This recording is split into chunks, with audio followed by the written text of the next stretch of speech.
بسم اللہ الرحمن الرحیم۔ السلام علیکم ورحمۃ اللہ۔ ایران امریکہ جنگ کے دوران رانا ثناءاللہ کی جانب سے بڑی ہی حیران کن قسم کی سٹیٹمنٹ سامنے آئی۔ آپ ذرا امیجن کریں کہ پاکستان کس طریقے سے اپنے آپ کو اس میں ڈریگ کر رہا ہے۔ آپ سوچ بھی نہیں سکتے کہ بجائے اس کے پاکستان اس جنگ سے بالکل الگ رہے، پاکستان اس کا حصہ بننے سے گریز کرے، یعنی پاکستان کو اس کا حصہ بننا ہی نہیں چاہیے، لیکن رانا ثناءاللہ نے جو بات کرتی ہے، آپ ذرا امیجن کریں کہ اس نے پاکستان کو پھنسا دیا ہے۔ اب آپ کو پتہ ہے کہ پاکستان کے اندر یہ جو نون لیگ کی لیڈرشپ یا پیپلز پارٹی کی لیڈرشپ یا یہ جو شریف خاندان، زرداری خاندان، یہ نہ ٹیبل کے اوپر کوئی بات کر سکتے ہیں، نہ عالمی فورم کے اوپر کوئی بات کر سکتے ہیں، نہ انٹرنیشنل شخصیات کے ساتھ ملاقات کرتے ہوئے کوئی بات کر سکتے ہیں۔ انہیں اندازہ ہی نہیں، انہیں پتہ ہی نہیں کہ صورتحال کو کس طرح سے ہینڈل کرنا ہے اور کس طریقے سے اس کو مینج کرنا ہے۔ انہیں اس چیز کا آئیڈیا ہی نہیں۔ رانا ثناءاللہ نے یہ اڑتے تیر والی مثال یہاں پر بالکل رانا ثناءاللہ کے اوپر فٹ بیٹھتی ہے۔ اب رانا ثناءاللہ بیٹھا ہوا ہے حامد میر کے شو میں۔ حامد میر کے شو میں بات ہو رہی ہے ایران اور امریکہ جنگ کی۔ دیکھیں، یہ جو اس وقت صورتحال بن چکی ہے، اس میں پاکستان بھی افیکٹ ہو رہا ہے، پاکستان کے اوپر بھی امپیکٹ آ رہا ہے کسی نہ کسی طریقے سے۔ وہ ایک علیحدہ بات ہے، یہاں پر جو ہماری فارم 47 کی گورنمنٹ ہے، یہ جان بوجھ کے کوئی نہ کوئی بہانہ تلاش کرتے ہیں کہ کسی طرح سے پاکستان کو اس میں ڈریگ کر کے، پاکستان کو اس میں دھکیل کے اپنی جو لوٹ مار ہے وہ کی جائے۔ اب حامد میر کے شو میں رانا ثناءاللہ کی جانب سے یہ بات کی گئی جب پوچھا گیا کہ کیا آپ ایران کے اوپر حملہ کر سکتے ہیں، کیا آپ ایران کے خلاف محاذ کھول سکتے ہیں۔ دیکھیں، یہی ان کا مسئلہ ہے۔ اب ان سے سوال پوچھا جا رہا ہے، عمران خان ان کے بارے میں کیا کہتا ہے؟ عمران خان ان کے بارے میں کہتا ہے کہ ایک تو یہ پڑھے لکھے نہیں، دوسرا یہ کوشش بھی نہیں کرتے۔ آپ تھوڑا سا پڑھ لیں، انڈرسٹینڈ کر لیں، اس کو سمجھ لیں اور اس کی ریسرچ کر لیں کہ دنیا کے اندر ہو کیا رہا۔ اب رانا ثناءاللہ نے نہ ادھر دیکھا نہ ادھر دیکھا اور ایسی سٹیٹمنٹ دے دی جس کی وجہ سے پاکستان پھنس گیا۔ رانا ثناءاللہ نے کہا کہ ٹھیک ہے، اگر ہمیں ضرورت پڑی تو ہم سعودی عرب کا ساتھ دیں گے، اور سعودی عرب یہ اگر ایران کے اوپر حملہ کرتا ہے، کیونکہ ایران سعودی عرب کے اوپر حملہ کر رہا ہے، اب ایران کے پاس تو ایک جواز موجود ہے، اس کے پاس تو ایک گراؤنڈ موجود ہے، اس کے پاس تو ایک لاجک موجود ہے کہ ایران کے اوپر حملہ ہوتا ہے، فوجی اڈے استعمال ہوتے ہیں، عرب ممالک استعمال ہوتے ہیں، اس میں قطر ہے، کویت ہے، بحرین ہے، UAE ہے اور سعودی عرب ہے۔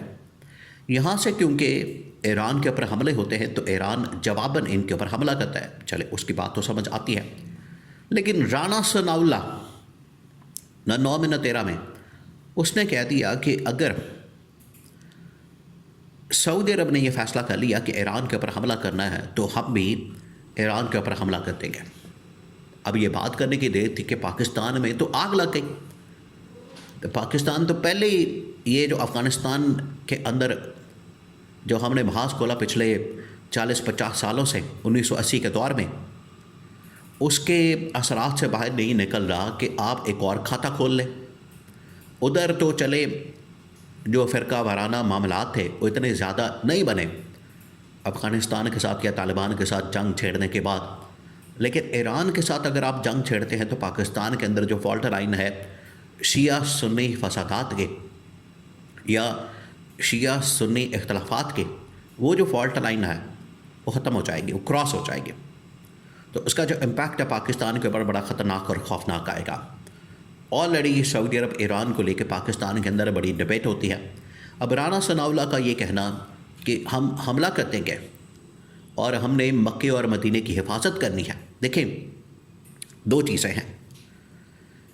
جب ایران اور سعودی عرب کے درمیان جنگ ہوگی تو یہ ان کی اپنی جنگ ہوگی۔